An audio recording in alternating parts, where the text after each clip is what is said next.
In a world of blockbuster movies, there's another dimension. The dimension of schlock cinema. Join us at Beautiful Disasters on a journey into the fringe territory of B-movie abandon. We review the flicks that are forgotten or underappreciated to give them a proper place in the annals of celluloid history. I'm the Groots, F.U. Hunter. your guides at Beautiful Disasters. Come along with us for a fun ride. May the schlock be with you.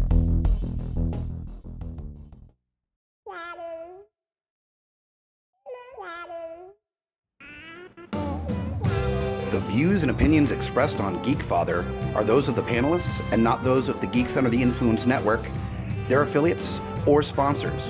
Listener discretion is advised. This is for the parents and not for the kiddies. Geekfire! Can you try one more time? Say Geekfather real loud. Geekfire way out! And welcome back, guys. That's right. If you're tuning in or tuning out, maybe, who knows? That's right. You're listening to this great voice, which means it's a new episode of The Geekfathers. That's right. Bringing all the trials and tribulations of being a geeky parent right to your front door and how we handle this craziness and bring it into the real world, guys. Thank you for joining us. I am Scotty P, of course. And by my side, shiny heads alike, Mr. Kyle Smash. What's up, buddy? Hey, man. How you doing? I'm doing okay. Good? Yeah, Doing you were okay. feeling a little ill the other day, so we were worried. Yeah. Yeah? I didn't know if I was going to make it through, but I'm all right. Okay. Bounce back quick There so you go. far. Yeah, I haven't hit 40 you're, yet. You're still a bit of a youngin'. I'll allow it. Yeah. Well, I have under a month until I hit 40. So, Well, by then your warranty will be done. yeah, my warranty. I think my warranty's run out. Yeah, you just ruined your warranty. It didn't run out. You ruined it. I have to worry about replacing parts now. Yeah. Basically. Myself. They Well, don't that- make them. I They thought- don't make them like they used to. I thought that's why we had children. Harvest their parts. Yes, exactly. Fucking dark. Some damn. repo the genetic opera or something happening, and we'll just make sure the blood type is there, and they've got an extra kidney or something we can use. It's fine. Must be like an alternate timeline story for like Halloween 3. Oh yeah. Instead of the masks, it's to harvest parts. That- I bet you. Yeah. Hollywood, we're knocking. Yeah. I bet you Hunter and Lowdown, they'll fucking wet their pants over that. Oh sure. Well, of course, there's also probably already some movie that I'm sure. Groots will probably know of some movie like that out there. Yes. I'm sure. And he probably has it in his collection. And I'm sure it is properly disturbing and probably shouldn't be watched by human eyes. But Absolutely. it's going to be there regardless. It is going to exist. It's in that genre. And I should say on that note, we do love our children. We just don't want to harvest them. We do care. No, we don't want to harvest our children. We want our children to be safe, happy, and healthy. There you go. And That's a hard enough job these days. right, yeah, well, that was all basically let's get this kick the tires and light the fires on what we've already been talking about anyways with this stuff. Kick the tires and light the fires, Big man. Daddy. Little top gun there, And shit, that's fucking Independence Day. Kick the tires and light the fires, Big Daddy. Well, you're riding on the Big Daddy, but Is that in the original Top Gun? I don't know. We're gonna have to research that. Well, we may, but Could be. let's be honest. Any movie or TV show that involves fighter pilots usually has that phrase. True. To be honest, That's fair. So Or it's, at least something comparable. right, absolutely. But Yeah. either way, we're gonna kick this off, and then that was part of where we were discussing, anyways, where it's just been like, man, some of the headaches lately of the parenting game runs you ragged, not just by age, but just mentally, man. Whoo, Yeah. I'm exhausted.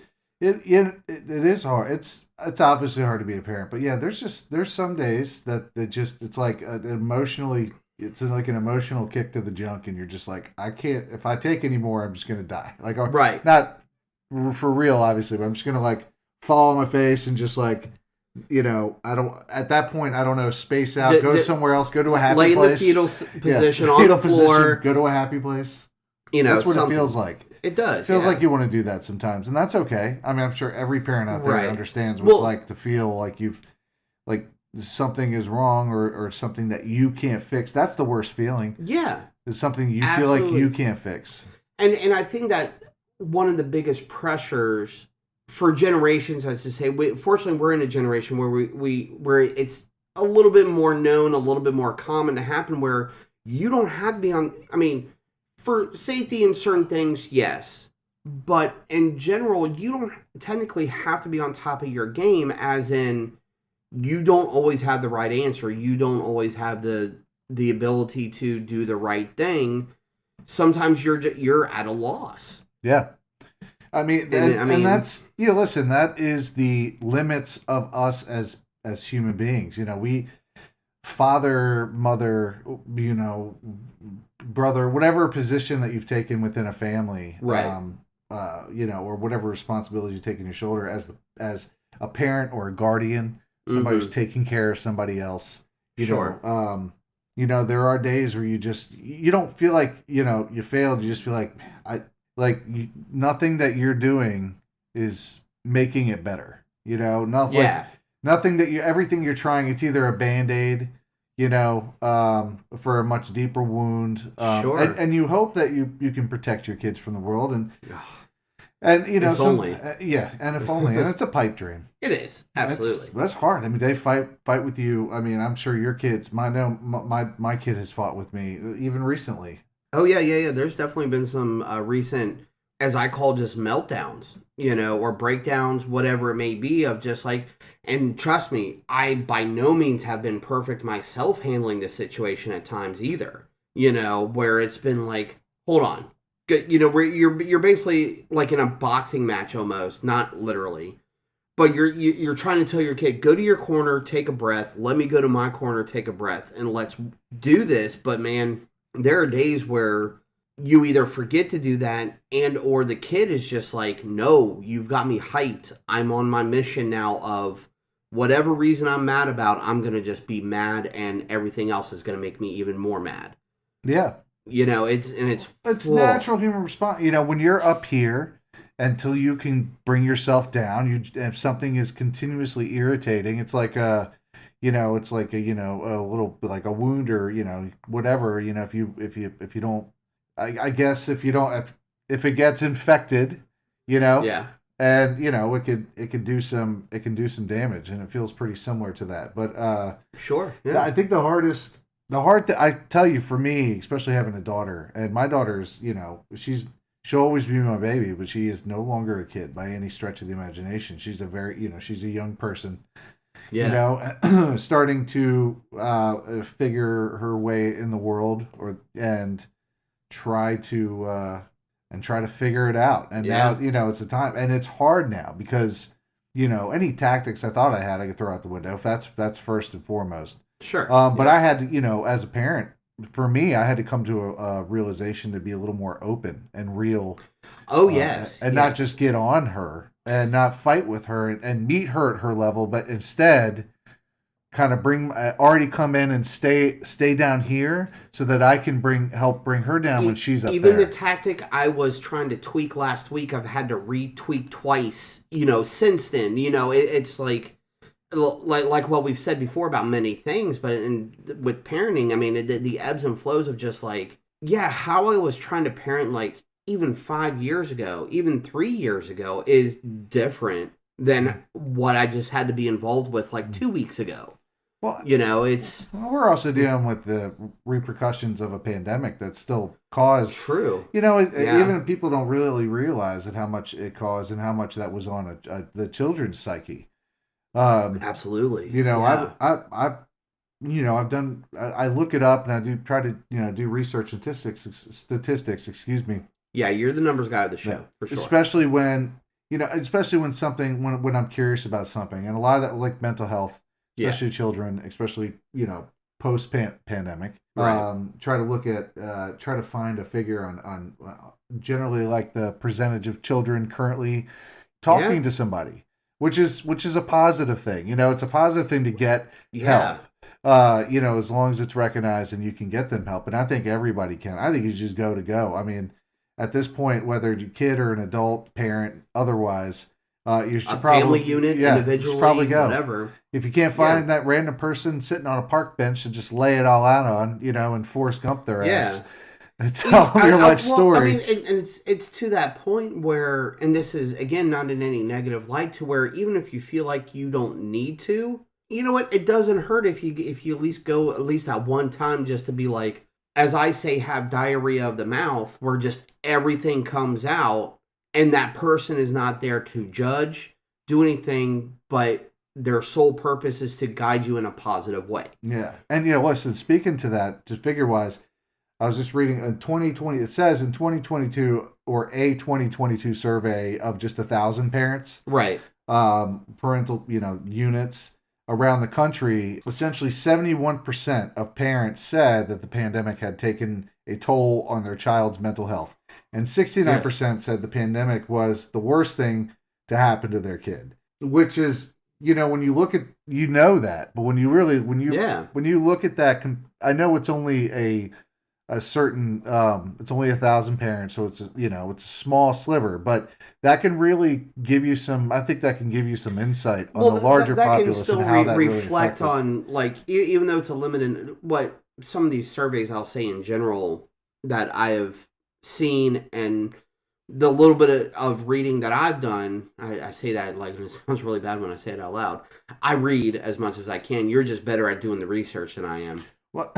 But, the surveys, it doesn't have to be millions and millions of people out of the billions and billions of people in the world for a survey to be accurate. No, this at least gives you a glimpse of this is what's happening, and if you add up the numbers, it's more common than you think. CDC, 2 full years after the COVID pandemic, so CDC data found that 1 in 5 children had a mental disorder, but only 20% of those children received care from a mental health professional or provider. Right. And it makes you think, like, either there's no access to it for some parents. I was about to say, if you really want to go down that political hole and a few other things. Well, it's not. We don't have to do that. It's just no. I don't want to, but I'm just saying there's not. There might be lack of access, whatever the reason is, and there are some parents that live in denial, who still feel there's a stigma on it, and think that it's gonna. I'm like, no, what's gonna hurt your kid more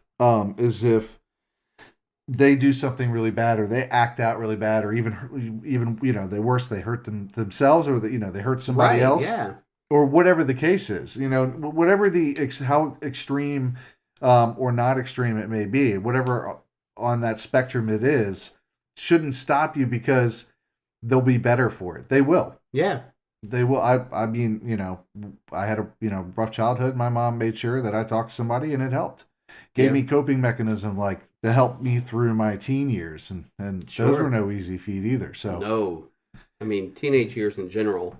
Yeah, and now it's teenagers. I know for me, it's like my daughter's inching closer and closer to actually being a teenager. Yeah. But even now that it's like early signs of teenagerism starts popping up, and basically, yeah. In the way they see the world, and the attitude, and they're kind of becoming a little more concrete in themselves, right? Or at least working on it. Oh yeah. Well, because even with my oldest, who's not even in double digits yet. But I see that because of his experience with the older kids who we're friends with, and like some of the situations we were talking about earlier, we are being a family unit, a friend to another family unit. Some of that rubs off on the kids, where it's just like, look, we're doing this, but if someone said another child is like this type of attitude or says this to you, remember, they're going through a hard time. It doesn't make it right. But we're working on it. You should, and that reflection is just like, I can do it. Why are they doing this to me? And why are they saying this to me when I did nothing wrong? And that just grows with them, And it's just like, well, also, if they're saying that, then they heard you, but they're not hearing you, And that's that, as a parent, every parent deals with that. Well, yeah, I mean that could be. That's like one ear out the other. Over half the conversations you have with your children, they're on autopilot these days. Yeah, I don't think I started listening to my mom until I was an adult. I mean, I respected her and I loved her, and but in terms of really, but for a long time, it's always I'll do it, exactly. Or I'll get to it, exactly. Yeah. You'll understand when that old saying. You'll understand when you have one day, or you'll understand when it's shake my finger at you and one day. I found myself the other day. Oh. When I was talking to my kid, and I this is where I knew I was like, I really am reaching 40. I'm getting older. But she's talking, she's like, oh, like school. She likes her friends and stuff, but like school sucks, like every kid says, like, even if they, unless they're they absolutely love school. For the most part, they might like to learn, but school still sucks for most kids. Sure. The whole idea of school. The whole idea of having to get up early and go just sucks. Right. And, and we were on the conversation like phone and too much screen time. And that was a big, and attitude that comes with that. And she, when she had made a comment of like, oh, my life is, like, I mean, it just make my life like, awful or miserable or something. It was something dramatic, if I take away her phone, like it was an if situation. Mm-hmm. And I found myself going, I was like, and, like, oh, in school, how am I supposed to, school sucks. And like, how am I supposed to get through it if I can't have like my phone to like talk to my friends afterwards? I need my release. Yeah. She's like, school's, I mean, that's the only way I can get through school. And I was like, listen. And I looked over her and I was like, one day you are going to wish you could go back to school. One day you're going to go, man, it would be easier if I could go back and be that age again, or be in that grade and do it again. I promised her, I said, with every fiber in my being, with every atom I am made of, one day, if you have a kid, you will turn and say that to them. And as I drove and I looked down the road, it clicked. It was so automatic that it just, it was like a brick to the face. I was like, holy shit. Yes. I said that and I fucking meant it.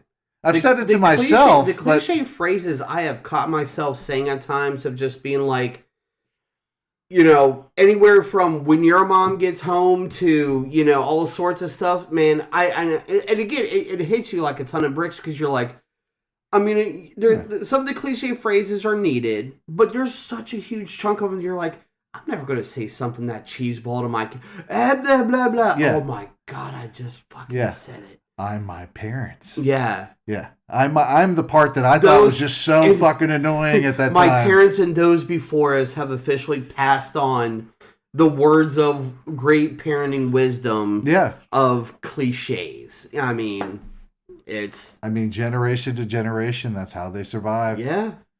It's insane because we, as newer parents in comparison to some others, you do try to do it differently. It's not always a better or worse type of things, but different based on where you're at, how your family unit is put together. Yet some of these old standbys are still there. Mm-hmm. It's crazy. Oh, it's deep set. It's part of our... lexicon, it's so look at you using big words. It's so like deep or innate almost a part of it's just we don't even realize we say some things, and that that's always been part of a problem with society, is that in terms of change and how we talk to each other, terms that we use, that when things are so deep rooted in especially in the way people talk, takes effort to kind of like, pull them out by the roots and start fresh. Yeah. But when you're parenting, it's not like you really have that option to sit there and think of, your actions, of course, maybe things that you say, if this comes up, this situation, I'll sit down and talk with them and this is how it's going to go. But in general, when those phrases pop out, it is like, it's so rooted into us that I guess we would have to really take the time to like, remove it and replace it with something else. But what parent has that time? Exactly. You're trying to be a better parent every day, but the only time I've seen that where those cliches are really rooted out based on that are those unfortunate situations, I'll say, where the people have removed themselves from their parents or the previous generations for whatever reason. And maybe a good reason, it could just be the way of life, but it's more than just rooting out the phrases. It's you're having to root out a lot more. Well, and listen, if you really want to take that deep dive into it, as a parent, it is especially even and I'll say because I know it best as being a father of whether it's a boy or girl, they, them, whomever you're raising, yes, whomever they are. as a person, it's like being on a sailboat, and you just when you at times, the storm happens and you don't know what to do, and you wake up and you're off course. And that happens more often than not. And absolutely, I know that I spend a good chunk of my time, going over things that I've said and done, and wondering if that can have, cause issues down the road. And I start to examine those, not those deep rooted things like we were talking about, those normal sayings where it's like, it's like same thing you heard from their parents. Yeah, of course, when we're talking about it, I'm like having trouble thinking of one off the top of my head. But if I was in the middle of some heated discussion with my child, I'd be left and right being like, "You're going to shoot your eye out." Yeah, like, you know what I mean? Of course. And I guarantee you, like, if my daughter had a BB gun even at a younger age, I guarantee you that would be one of the first things I would say, deep rooted, probably because of that movie, but probably not. That movie just brought it out. That's one of those that would be so 50-50 sarcasm and actual no, don't shoot you're gonna shoot your eye out if you do that. You're gonna shoot your eye out. Of course. It's deep rooted, but that's not what I'm talking about. At certain times where we lose where we're off course and we not sure how to kind of battle those waves, and we lose ourselves. We lose a sense of ourselves, even as parents, and we have to kind of recenter. And there's been plenty of times where that's happened for me, and I'm wondering, okay, well, what do I need to do to step up my game? Like, how am I going to do this tomorrow, and how am I going to remember that I do this tomorrow when I'm upset? Like, how do I keep that in balance and not let my emotions dictate whether or not, okay, well, it's something small, but you're going to be in trouble anyways. Right. Well, I know this is a small thing, but I'm no breaks. Give me your phone. Yeah. Is it worth it? Does it change anything? Does it teach anything? When you try to set I know that's a small example, not as extreme. Oh, no. It can get much worse. But there's even certain examples where it's just hey, if you want this thing, there's the system where you got to do chores or something else, or as soon as I say the word no, even though I'm about to follow up with no, we have to go somewhere, or because of this, you always say no, blah blah blah.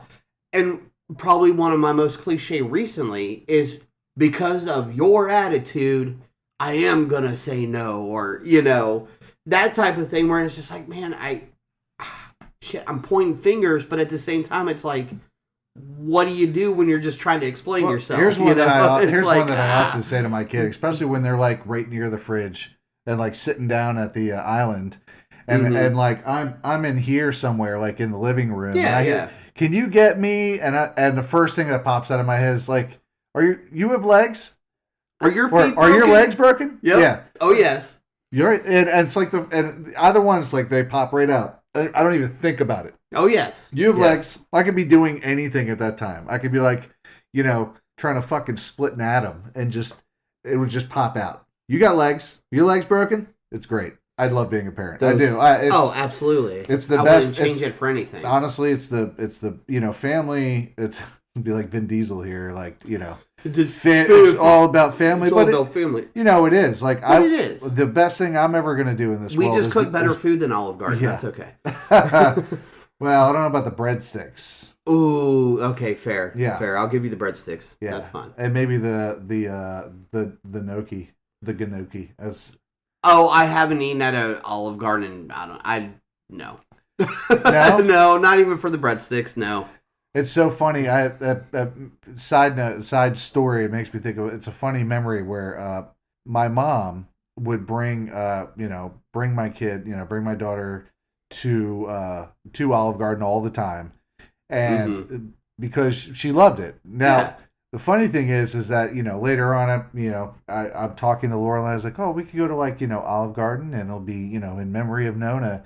And she's like, yeah, we can do that. She's like, Nona really loved that place. And I was like, well, actually, I think she took you because you really loved it. She's like, I only went because she really loved it. And I was like, it was just one of those moments, It made me choke up a little bit. That's just for sure. Yeah. You said Olive Garden, and I thought I'd throw no that. fair. Throw that positive story on there, sir. Yeah, by all nice means, thing. yes. And you know, that's also is probably even a good point to start talking about a little bit more fun things. We kind of hit. Look, get out of the serious parenting is all serious business. It's fun. It's a journey. It's the only journey we try we're not taking. to be too serious on the show, but we do have to hit those points, man. Like, and just like I said, the way the past few weeks have been. All right, but before we get off of the, serious stuff. Come on. We were talking about being off course as a parent, and you do anything for your kid, even if you make even if you make terrible mistakes along the way. And this is an extreme version, but I saw The Whale the other day. Good segue, by the way.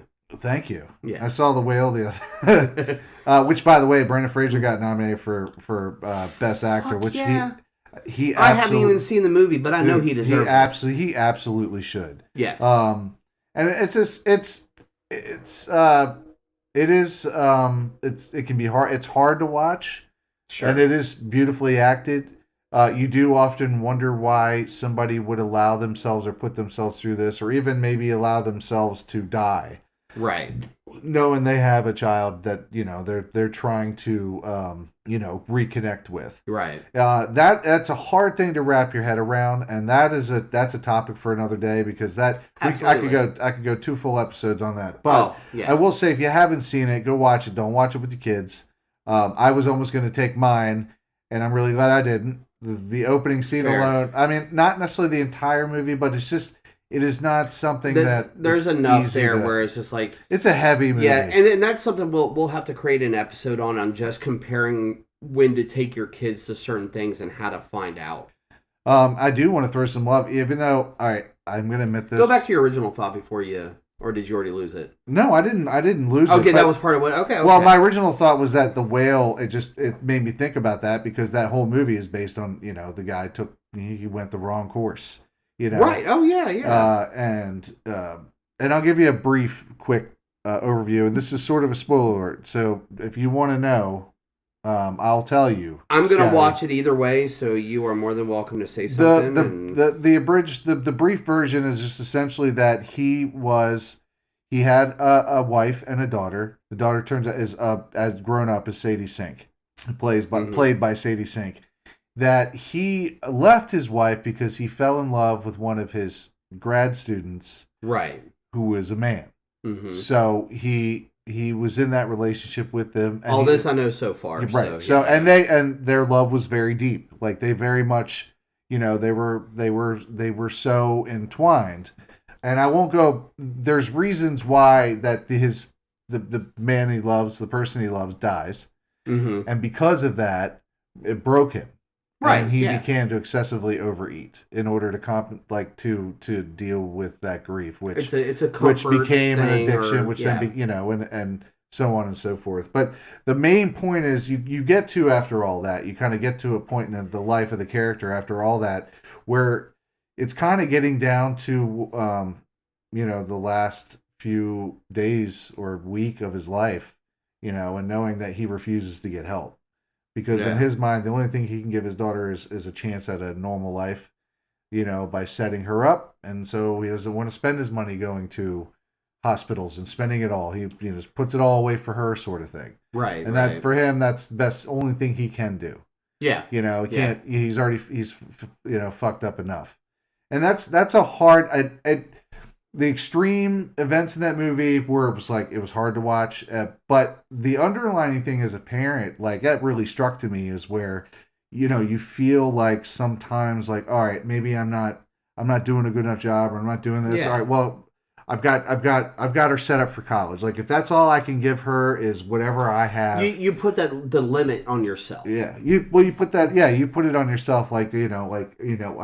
I feel like I've done wrong, or I feel like I've got to make up for it. And so you kind of even go a little overboard to make up for it, you know? And as a parent, it's very easy to do that. But I feel, I made a mistake, or, whatever the case was. And, then it's like the equivalent of all right, let's go and get some ice cream, almost like, I'm sorry. I'll make up for it even with this tiny trinket of something. But take that and expand it into the lens of the rest of their life, and as a parent, you want them to have that good life, right? I don't think I probably would have gone about it that way as a person or, as a father, but, I got it. It kind of struck a chord, Yeah, what yeah, you're willing no, to I do got with your you. kid. Yeah, absolutely. My mom, she wasn't necessarily like that, but on her, it was very important to her that whatever she had, she needed us to have it to live the life that she thought that we deserved to live. Absolutely, yeah. And it's never, it doesn't never enough and doesn't matter. Yeah. But at the end, it mattered to her. Sure, so it yeah. mattered to us that we we do positive things and of course what paying we've been forward with our kids, and that's all we can do. But exactly, I got that. yeah. It struck a chord. So yeah, it's off the serious enough, but at least on that positive note, I get it. And I thought absolutely, yeah. But also Kwan. Yes. Got nominated for a Best Supporting Actor role for Everything Everywhere All at Once. This motherfucker pops out of nowhere. Which, if you haven't realized, we've now perfectly segued into Oscars are coming up. And even though I don't watch the Oscars, though... I used to love the Oscars, man. I used to love it too. It was such an event. And I miss those. I miss the days where it was more relevant, I guess. Right. It's a little less relevant. The way I see it more is... the actors that, like you've just mentioned, and a few more, where there are those people that put out those performances that are above and beyond, that definitely deserve an actual award, not the awards where, well, let's see how many people I can pay off to get votes and do this and that to be able to win this award and blah, blah, blah. Mm-hmm. Stupid. And Oscars probably do it the same way, but at least there's more deserving people, it seems like, this year than there has been in more recent years. Yeah. So... I actually haven't seen a lot of a good portion of the movies, and I need to get on that. Everything Everywhere All at Once, which was wonderful. I have not seen. A very I feel awful happy, about it. Wild acid trip that you don't have to worry about white knuckling because you didn't actually drop the acid. I mean, well, I'll tell you, Kwan and Michelle Yeoh, she got nominated too. Yeah, well, and she won whatever that last award ceremony was. The Emmys, Golden Globes thing. Emmys or TV. Yeah, that's right. Get it together. It's a cheap ass gold statue of some dude holding something or standing there. What do you want? I'll tell you what, Angela Bassett being nominated for Black Panther: Wakanda Forever. That is badass. So and she was amazing in that. Yes. So I am so happy. She was the glue of that movie, man. I mean, they could have made it without her for whatever reason. That would have been nuts. But she was the legitimate glue for that movie to hold that storyline together and to be able to progress. That is the only decent segue I have seen right now from Phase 4 going into Phase 5. We'll see. We'll see. I mean, technically, you want to be... technically, I guess it's the segue... And then Quantumanium kicks off 5. Yeah, the new Ant-Man and Wasp is the first thing to happen for Phase 5. And that that's going to be I am definitely going to see that in 3D. Dude, just because they're really pushing it hard, and I'm like, I don't think they would do that if that was a secondary thought. Like hey, let's just convert it to the quantum realm. I mean, let's just say the quantum realm and just the effects you see from that. Oh my god, on an IMAX screen. Oh, dude. Pop a couple of aspirin before you go in and enjoy the ride. Right? Basically. I know my old eyes love it, but after a couple hours, it can hurt. Oh, fair enough. I don't even see the list you have for the rest of the Oscars at this moment, though. Well, I mean, it's animated feature films. I was about to say the animated category's been growing quite a bit over the years. Puss in Boots: The Last Wish. The Sea Beast, Turning Red, which was okay. I don't think it was... That was a great one for... Actually, I'm surprised we didn't. We should have done even a more of a review on that one. Because as a movie, it's not bad. But for kids to watch it and get any understanding of what it means is a great learning curve, I think. I want to watch some of these. Marcel the Shell with Shoes On. Nope. And then Guillermo del Toro's Pinocchio, which I haven't watched, but it's on my list. I've heard some good things about that one. So, but yeah, I haven't. It's Guillermo del Toro. He does creepy pretty damn good. Yeah, well, and just with the age of my kids, it's hard to judge when a good time or timing to go to the actual theater or anything to see these movies by now. That's the hard part. Well, I'll tell you, we'll switch over now from the Oscars to a couple of things that we've recently watched and that we're all fill up on, and we'll start one with The Last of Us. Yes, fucking wow, son, wow. Because I played that game. That was actually, and I think I mentioned it before, but that was the game that Jennifer bought for me. Basically, I think she was either still pregnant or Logan was just a baby, where she's like, this will probably be the last big game you can play because you've got a child now and, shit's got to happen. But she also understood about how much I love my gaming whenever I can. So I played the shit out of that game. And so far, 2 episodes? Only 2 so far. And dude, third one this Sunday. That's the way I was explaining to you. They could put the game and the show split screen. Beautiful. Well, it's beautiful, man. I don't have as much experience with the game. I do remember playing probably like the first, 20 minutes. So I got, a lot of the opening I remember, and I was like, wow. But it was so fucking intense. Oh, yeah. I know that from my understanding, they've made changes. But this last episode 2, kind of starts off in the beginning. Yeah. And the actress, so they pull, they pull this doctor off the train, right? Was it off the train or off the bus?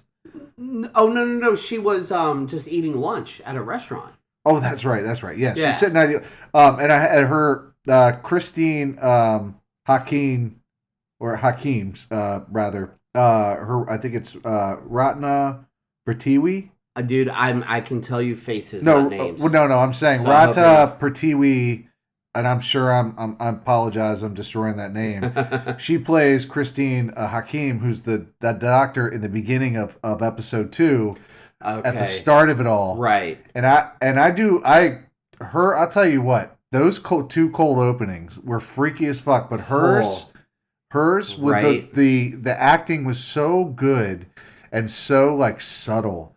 That you could just the feeling on her look on her face as she realizes it's so subtle, but it's basically except for one reaction, it was almost monotone, but yet it pulled off so much emotion. Oh, she's like what's basically awesome. What's the way? She's like, you're gonna have to bomb it. Yeah, bomb the city, bomb it all, bomb everything. Yeah. Can I go home and be with my family now while you do this?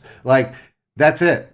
I'm one of the smartest people in the world on this stuff, and this is what you can do. You can burn it all. Yeah. I was like, fuck, that is heavy. Yeah. And then it goes into the episode, and you see, they dubbed the clickers. Yeah, that's what they're... they click through sound, sound. So far, because it has been a while since I played the game, so I would need to double check some stuff. Any changes are so minor, it doesn't affect the storyline. Right.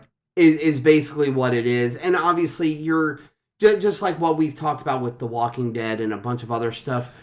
You don't want it verbatim. You've got to change it when it comes to live action because of just how things work. Well, that's what they call on the show, at least. I can't speak to the game. They call it a clicker. Yeah.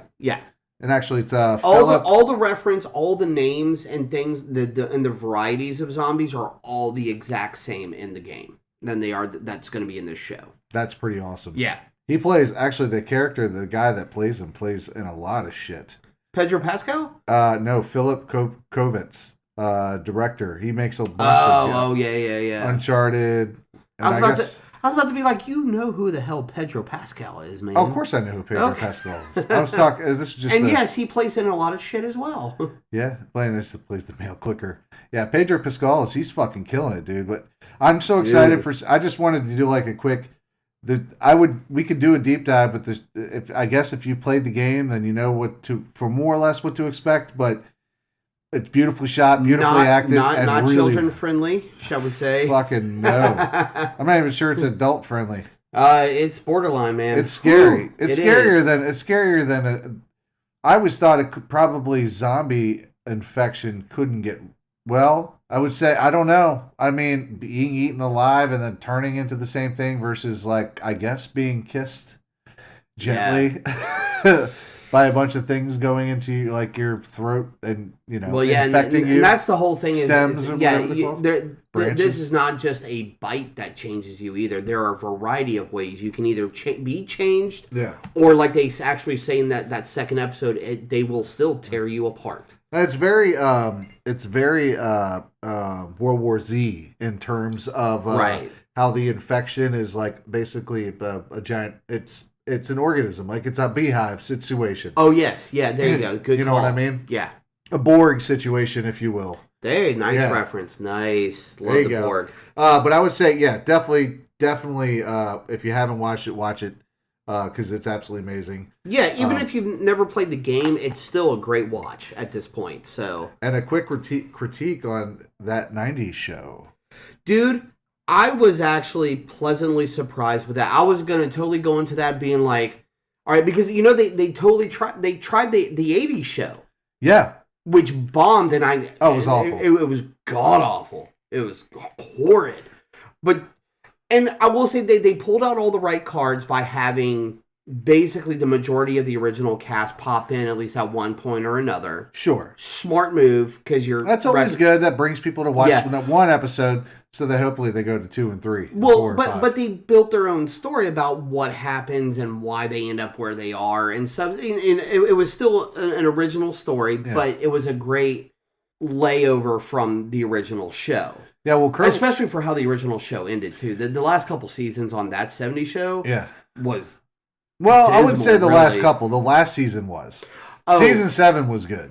Season 8's what sucked because Season 8's when everybody left. Ashton Kutcher, Topher Grace. Yeah. When they both left, everything kind of went downhill. Right. And so Season 8, I enjoyed Season 7. So, but Season 8 sucks. It does suck balls. It's got a Okay, couple of good fair. episodes. But it kind of for the most part sucks. Yeah. The show, that '90s show, it's funny because I was around the same age in '95.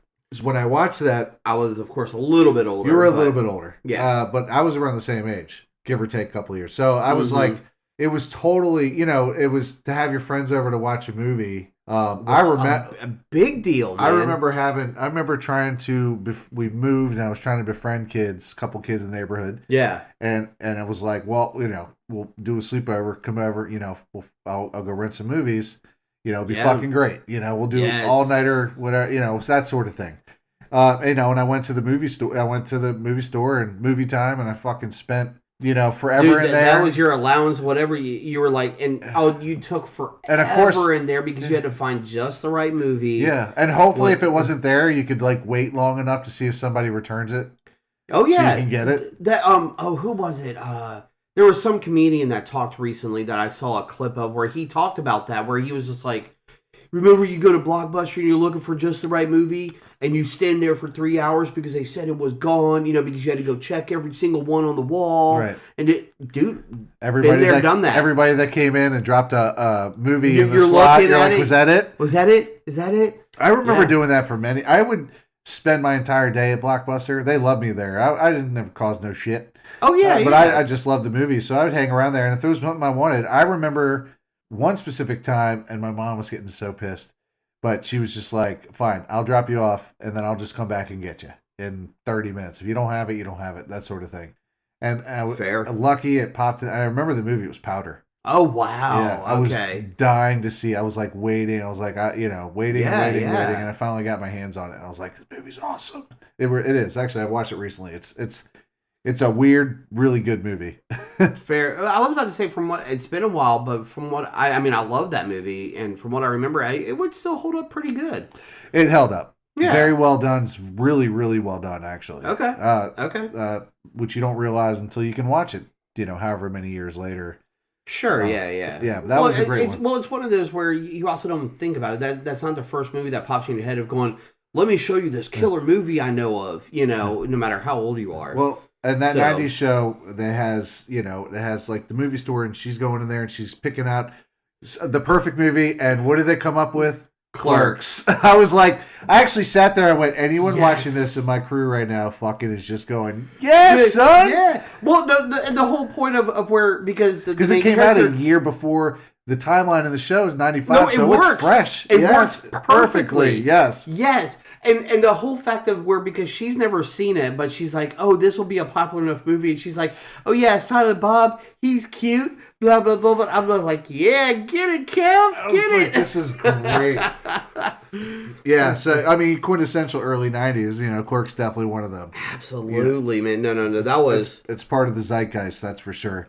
perfect. So yeah, and the introduction to getting used to a home computer in '95. I remember we got our first one in the house. That was my aunt always had the older, had them. Yeah. But as far as really having one in your home, it was super expensive. Like I think. Well, not only to have one at that point, because we had one back in like the 80s, one the old school Macintosh. Yeah, but that was so limited. Yeah, well, on anything. Bro, I had Oregon Trail. That's all I needed. But the fact of Maybe not only Wolfenstein. having the computer, but to connect to the internet. Right. And Yes. that's where I played on computers long before that, especially at my aunt's house. She's a big tech head, so she had she had Wolfenstein, the first Wolfenstein first that came out, and all that. And Doom and a bunch of the others. I'd play both of those games for endless hours. Right. But getting the first home one and then hooking up to AOL, and I remember the first time hearing the. Yeah, you're like, what the? This is so futuristic. Yeah. Oh my god. I was like, oh my, and then we're 10, 15 minutes later, and like you were on, and it's like, holy shit, what can I look up? And what you're not just a recent teenage boy. Oh yeah, you were looking up the usual stuff, and then the usual stuff. Well, there wasn't like porn either. Like there wasn't like porn. Oh no, that definitely populated the internet for the most part. But those sites where you could find just pictures of random stuff. Yes, and you're like, oh, boobs, or butt, or like not even naked boobs or butt, just any boobs or butt. Yeah, well, magazine. Right, sure. So you only had to rely on a magazine. Maybe you exactly. got one of those new fashion mags, or like the Sears catalog, and it had the, I had the spring edition, right. Whatever. It's very that 70s style. Whatever you could get your hands on. Hell yeah! During that time, but it changed the world. It did. I mean, it changed our world. And that was the fun. Even if they don't do another season of this was perfect because Red and Kitty, who were two characters, I don't think they meant to get as popular as they did. No, Kurtwood Smith and the lady that plays Deborah Jo something. Yeah. I cannot remember her last name. She's amazing. Deborah Jo Ellen or something. Two of them together, their chemistry is undeniable, Yeah. And it doesn't matter what the dynamic would be, just those two together playing off each other. It's right, and the whole thing is that they've even talked about in interviews where they've become friends because of the original show, but they've been like Deborah Jo Rupp. Thank you. By the way, yes. Where they've stayed friends, and they're just like, yeah. As soon as we started filming this, they just fell back into their old school shit. Yeah. And they had the best time ever, just doing their thing, man. Started off with "Groove Is in the Heart." Yes, jeez. Oh my god. Yeah, this one definitely. I mean, they were smart in keeping a soundtrack for the time and very, Well, they also probably kept the soundtrack was probably more realistic to what you were hearing generally on the radio, and that was definitely a song you were generally going to hear on the radio. Yes, you weren't very much so. You weren't listening to a lot of, if you wanted to find any other types of real music that wasn't on the radio, you had to go digging for it. Right. You were hearing pretty much just the popular songs, so they got that pretty right. Definitely watch it. If you're out there, make up your own opinion. Well, the whole thing is the way the episodes flow and the way it's just a fun watch. You don't have to do a serious pay attention, watch it. But it's not like you're going to miss any weird key stuff that could be happening later in life. Although, to perfectly tie into that 70s show, though, throughout the show, they keep, my interpretation was it was found once in a box, but they essentially keep finding what I assume to be Eric and Hyde's stashes all around the basement. Yeah, the weed references are heavy. Well, they smoke them. They sit around and smoke. And I'm sure 95, I didn't as a teenager or anything. I never. No, but I think my brother was probably a couple years older, did or something like that. But that's what they'd hang out and they'd get their hands on it. Oh yeah, because back then you didn't know what you were getting most of the time, but you smoked it because you smoked it. Or get a keg, and they're a little older in the show. Actually, I think they're like 15. Between 14 and 16 or something. Yeah, within that range. They never really specify, but just like in the original show, the age difference is a few years between them. But there's some great throwbacks to the original show on how they do things or what they do, and there's a great passing of the torch too in the first episode with Eric. He gets into a fight with his daughter, and she's walking. She's like, well, I'm not gonna get. He's like, I'm not gonna get in the car. And he's like, well, you're gonna get that car, and my foot's gonna get in your ass. And you just see Red, and the girls are like, oh no, Eric. But Red in the background is just like, I've never been more proud of you, son. And he's just basically like passing the torch. I couldn't be prouder if you hit a home run or hit your first, watching you hit your first home run if you had ever did that. Right. And it was just one of those, like, it was just a perfect. So, it's not a, great show, but it's definitely enjoyable. It's fun. It's fun. Just fun, lighthearted. It'll bring you back to hanging out in your bedroom, fucking screaming music on top of your lungs. Yeah, dude. Because that's what you had to do on boring days. Or watch TV where cable, there wasn't that many cable channels. You really only had Maury. Or if you were even lucky enough to have cable, you were stuck with your 3 or 4 channels, depending if you got certain ones in your local area for the antenna. And it was. Yeah, I don't think we had cable until I was like 13, 14. We had it a time or two, but then the main time we did not have it is because my parents busted me and my brother going downstairs watching the late night movies on HBO and stuff like that. Oh, you watching some Skinemax. Right? Yeah. So we got busted for some of the late night movies and y'all get caught doing something. I got caught trying to watch Channel 43, which around here was just scrambled. The Scramble channel. Yeah, we all know of the Scramble channel. No, if you don't say it. If you don't know about the Scramble channel, you better do some research. I don't know if you want to do that research. Oh, you should. Well, I guess if you're into that sort of thing now, you probably get a kick out of it. Just to go ahead and segue this out of here, if you do want to do the appropriate research, though, go to guypodcast.com. Check out all the episodes, Flagship is officially done. Did we know if Hobbit actually released? Because we are having to wrap up, guys. So we do need this. Sorry, I'm hopping everywhere on my exit segue. I will say that if you haven't, keep a lookout for that final episode of the Flagship. It should be out. If it's not out this week, it should be out by the end of the weekend.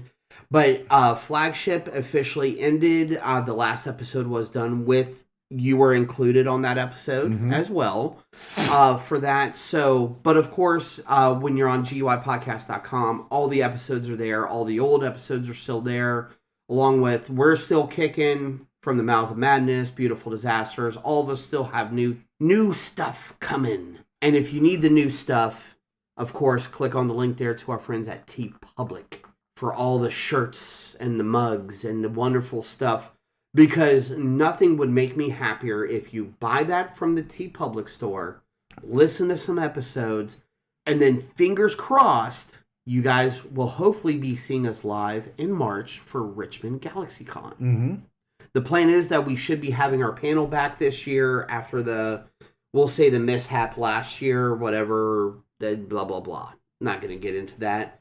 But that's what we're looking forward to now as we just keep going, guys. 2023 has actually been not a bad year within basically the first month is where we're standing so far. We've still got quite a bit to go. I'm still army crawling, motherfucker. Oh, yeah. No, I'm no rush. I am taking my time day by day. So, but guys, thank you very much for joining us. Check out the site. Check out all the old episodes. Check out everything that we've been rambling about. I'm probably already taking too long with this outro at this point, guys. So again, thank you very much. We appreciate you sticking around. One community, you guys. We're here for each other. Just don't forget, join us. Or cry. Edit that motherfucker.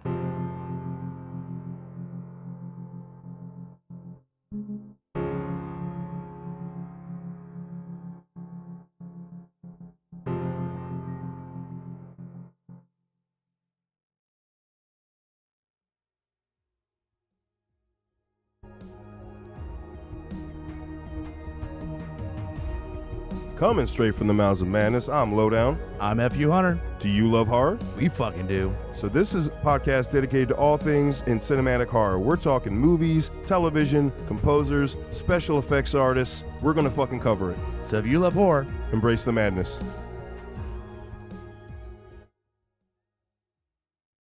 GUIPodcast.com